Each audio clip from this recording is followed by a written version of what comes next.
I turned down my dream. If you've been following along with my journey, you know I've spent probably about the last 8 months applying to grad school. Going to get my MFA has been my dream since day one of my undergraduate program, and I am super proud to say that I got into my top program. Fortunately though, even after the very generous merit scholarship that they offered me, I had to make the very difficult decision to turn down this offer. For context, I got accepted into the Cranbrook Academy of Art, Syracuse University, and the Pratt Institute. I was also waitlisted at Arizona State University and Kent State University, and I got a denial from Yale University and the University of Oregon. Each of my accepted programs offered me very generous merit scholarships. Unfortunately though, even after these scholarships, I would still have to take out loans, and for some of the programs, even after I took out the limit, which is $20,500 in the US for master's programs, I would still not be able to afford tuition, let alone things like housing. The programs that I got waitlisted for were completely funded, but unfortunately, those waitlists have since closed, and I spent weeks crunching the number for my top program, which was the Cranbrook Academy of Art. But as I mentioned in my last video, I would be completely funding myself, including needing to make sure that I could pay for things like rent, moving,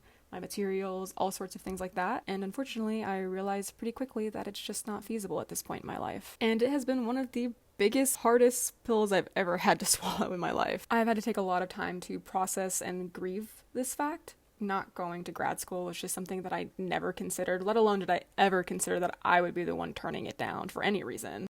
But I also refuse for it to be the end of my story. I know myself and I know my passion, and I'm not going to let this stop me from continuing to make great art. I also know that future me will thank me for not putting me in over a decade's worth of debt. I think a lot of us can relate that sometimes there are just financial barriers to entry. And for lack of better words, it fucking sucks. It really does. But I also want to prove that I will continue to succeed, even if it's not in the way that I had envisioned. When one door closes, a window opens. As I mentioned in my last video, I've started to apply to tons of residencies. I want to continue creating content like this for you guys as well. And I'm really just going to take this time thinking about what I really want. But yeah, it has been a very difficult decision, but I'm finally at a place where I feel really good about it. I'm excited to see what's in store for me next, and be sure to follow along as I continue to make more art. And that is why